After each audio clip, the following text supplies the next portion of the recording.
अस्सलाम वालेकुम स्टूडेंट्स, मैं हूं अरशद और आप देख रहे हैं AIOU Rafi Malik academy channel.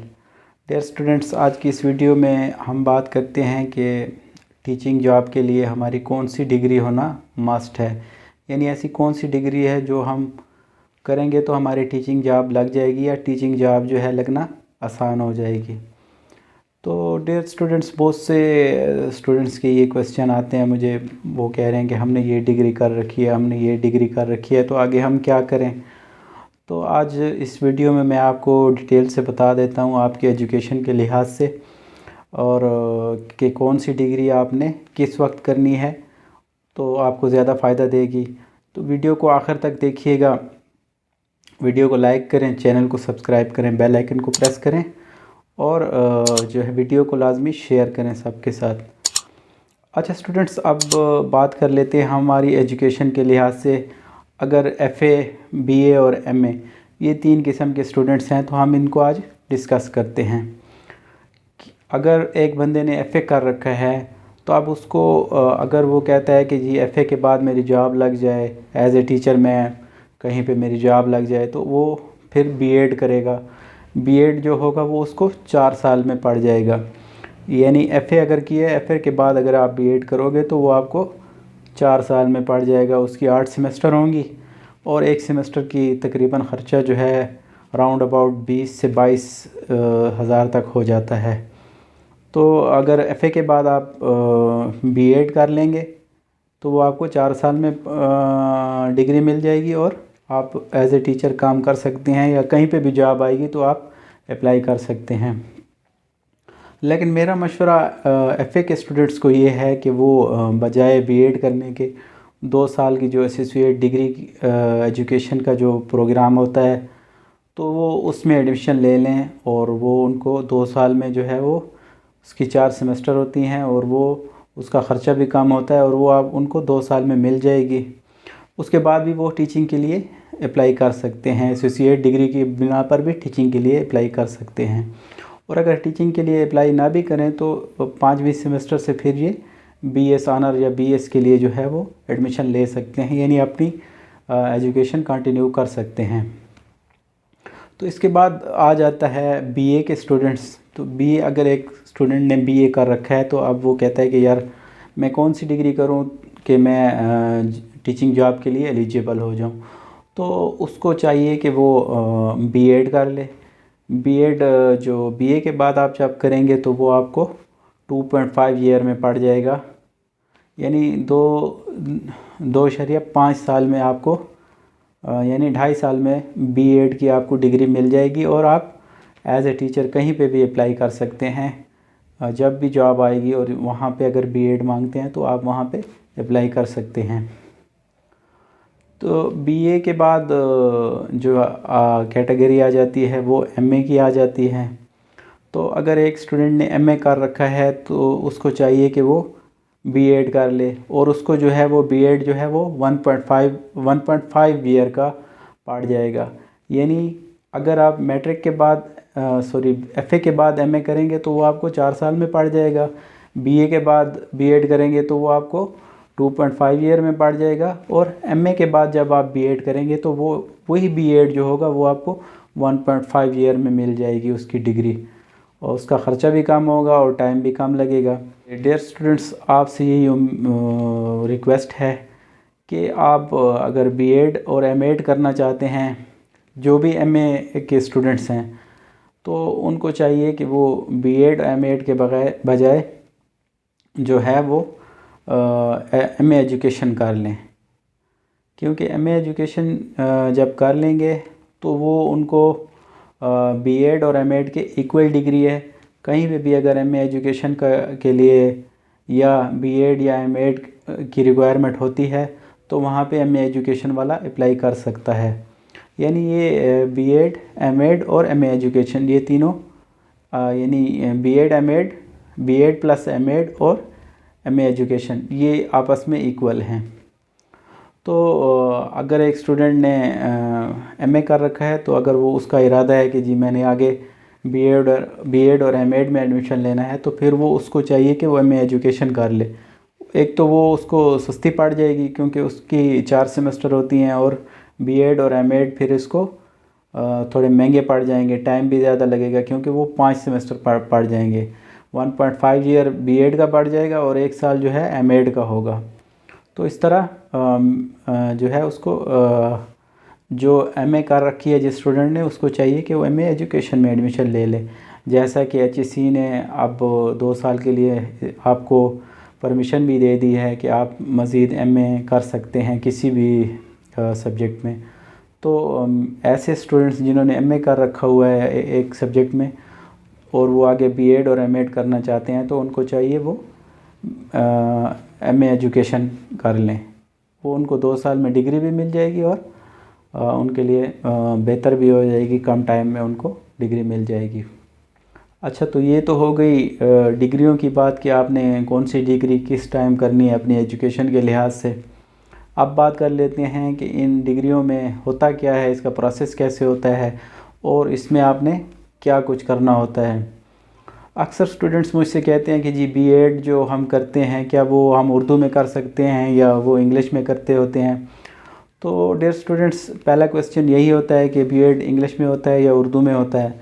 तो मैं ऐसे स्टूडेंट्स को ये जवाब दूंगा कि यार बीएड आप उर्दू में भी कर सकते हैं, इंग्लिश में भी कर सकते हैं, लेकिन बात ये है कि यूनिवर्सिटी आपको इंग्लिश ही में कोर्स प्रोवाइड करती है। अगर आपने उर्दू में करना होगा, उर्दू में असाइनमेंट लिखनी होगी, उर्दू में पेपर देना होगा, तो वो आप अपने बिहेव पे कर सकते हैं।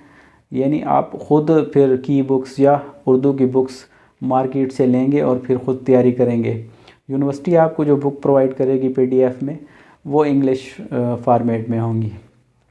बहरहाल अगर आप उर्दू में करना चाहें तो कर सकते हैं, कोई उसमें इशू नहीं है, कोई नंबर नहीं कटेंगे, कोई भी उसमें मसला नहीं होगा और उसकी वैल्यू भी कम नहीं होगी, वही वैल्यू होगी जो इंग्लिश वाले की है।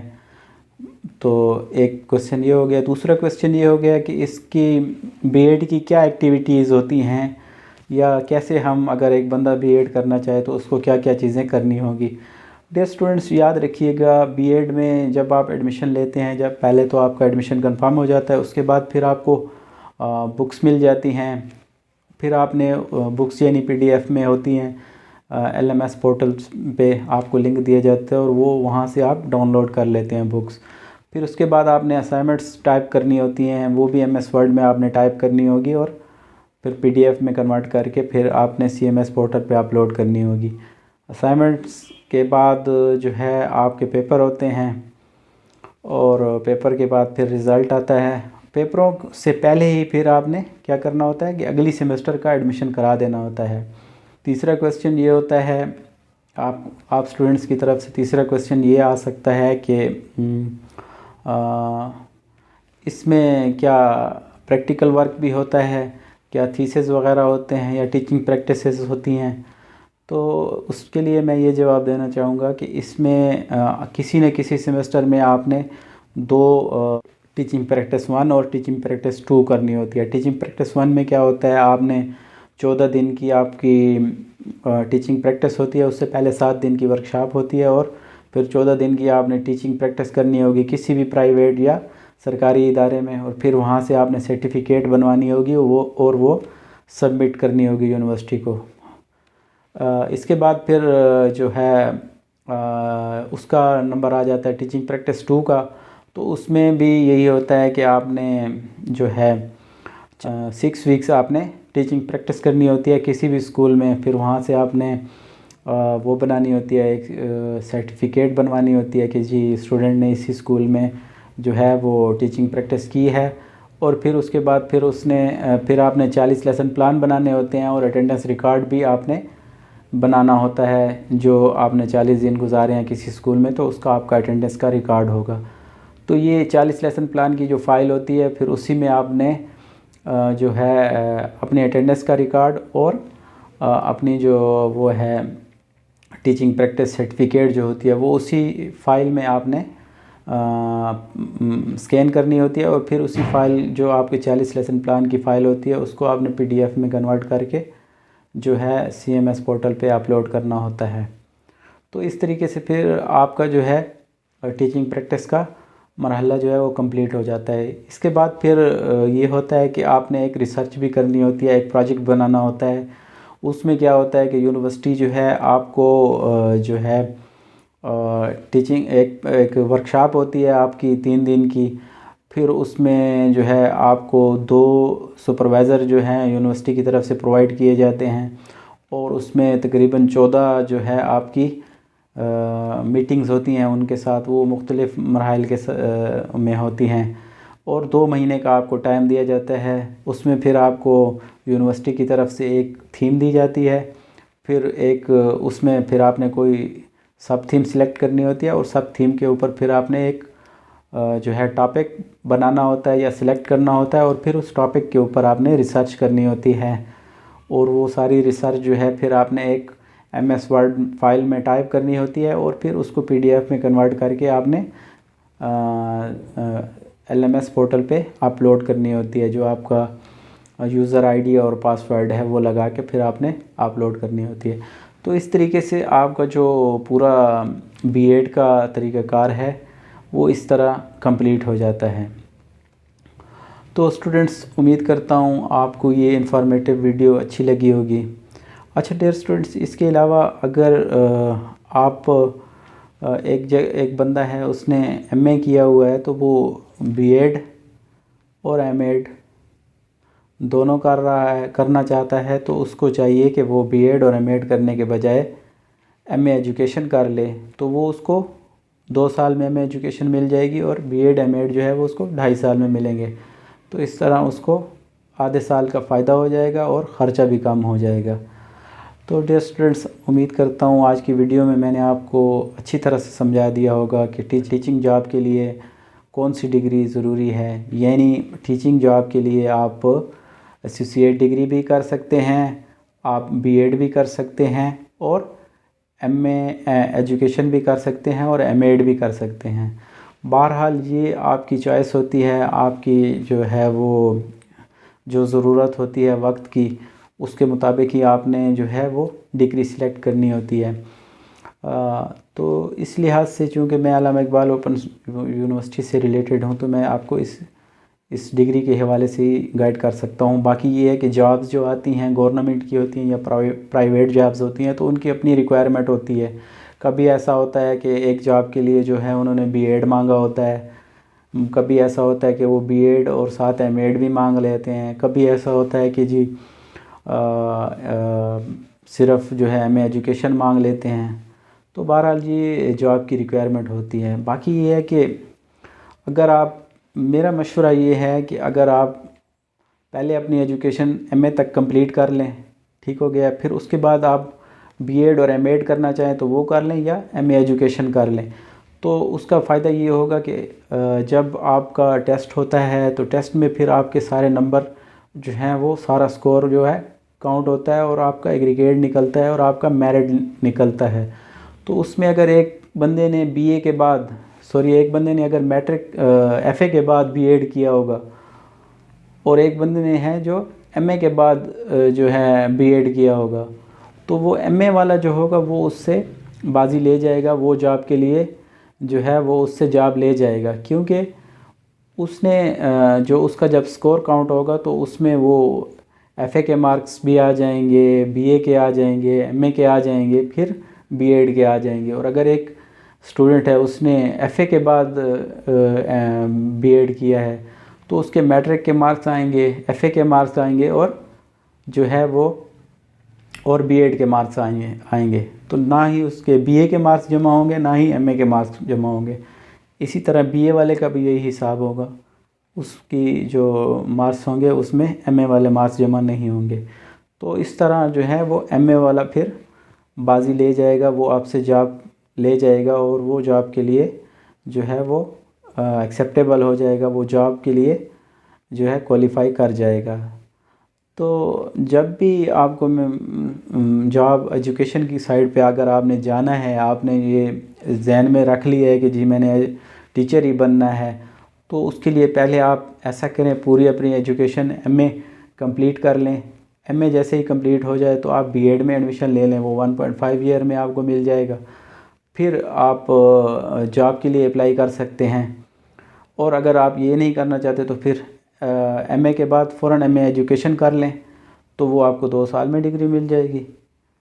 इस तरह अगर एक बंदा जो है, अगर उसने बीएड किया हुआ है और एमएड भी किया हुआ है तो वो एमफिल कर सकता है। अगर एक बंदा है उसने एमए किया है और एमए एजुकेशन कर ली है तो वो भी एमफिल कर सकता है। फिर ऐसा होता है कि जब आप बीएड एमएड कर लेते हो या एमए एजुकेशन कर लेते हो तो उसके बाद जब एमफिल के लिए आप अप्लाई करते हो या एमफिल करना चाहते हो तो उसमें कुछ कोड या कुछ बुक्स ऐसी होती हैं जो आपने एमएड और बीएड में या एमए एजुकेशन में पढ़ी होती हैं, तो वो उससे निकाल दी जाती हैं। तो इस लिहाज से भी फिर वो एमफिल आपको सस्ती पड़ जाती है या कम टाइम में आपको कंप्लीट हो जाती है, क्योंकि उसमें बहुत से कोड जो होते हैं, बहुत सी बुक्स जो होती हैं वो आपने एमए एजुकेशन या बीएड या एमएड में पढ़े होते हैं, एमएड में पढ़े होते हैं। तो इसलिए